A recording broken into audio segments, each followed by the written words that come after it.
Order, honourable members. Thank you, President. We now move to question 24, which has been asked by Honourable Reverend K.R.J. Meshoe. President.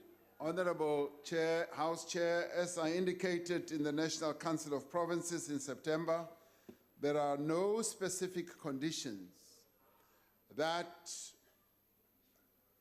with regard to the loan that Eskom received from the China Development Bank. The loan is guaranteed by government under the existing government guarantee framework agreement. No amendment or conditions were written into the government guarantee framework for the purpose of this loan. As I said, and as I indicated in the NCOP, no Eskom assets have been used as security for the loan, and the China Development Bank is not entitled to any direct or indirect ownership of Eskom assets.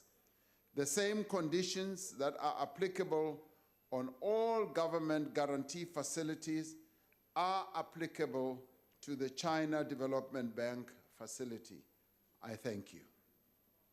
Thank you, President. Honourable Meshoe.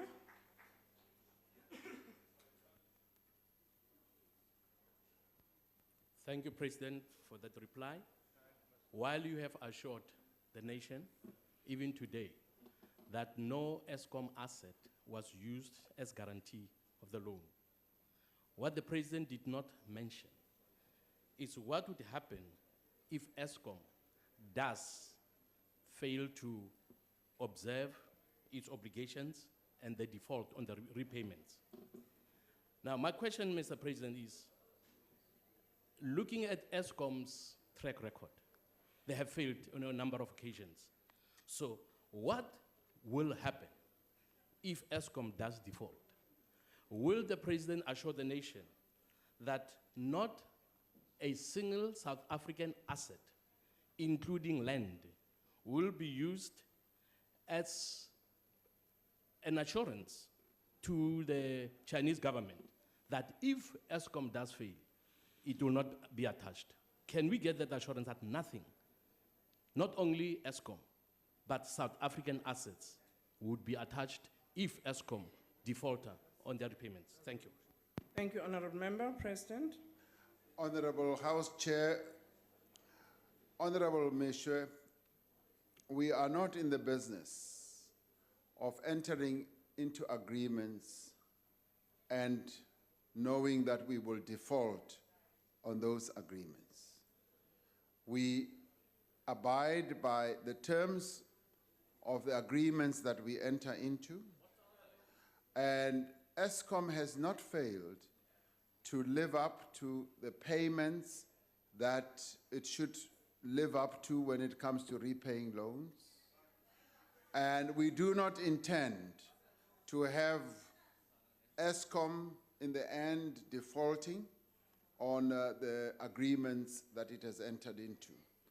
And I have specifically said, if you listened very carefully, Reverend, that as we entered into this loan, there is no security in the form of assets, a portion of Eskom, indirectly or directly, that has been offered as security.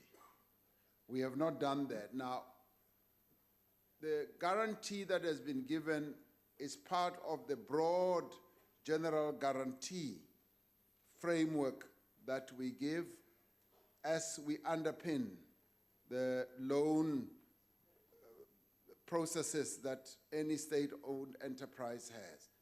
It could be Transnet, it could be Sanral, it could be, Umgeni Water, it could be anyone.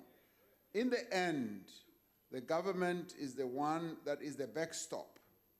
It is the backstop to all these loan processes, and it is not a specific asset. And I'd like to give you assurance when it comes to that. That is how these guarantees work.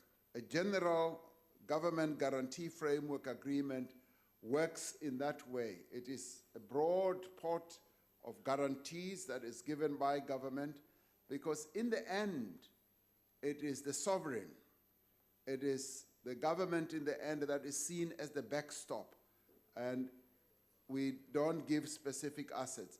We don't even give, yes, people, we don't even give land, we don't even give vehicles or anything as a guarantee, because in the end, for the loan providers, that is worthless.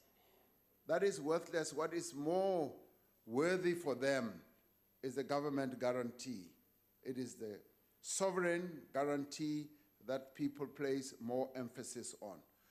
So if you have read that in other countries, loan providers have gone after certain assets, I can assure you that it is not going to happen here. We will not allow that to happen. In fact, Reverend, you credit us with a level of wisdom that as we negotiate these agreements, we are not going to sell the family or the country silver. We are not going to do that. Thank you very much.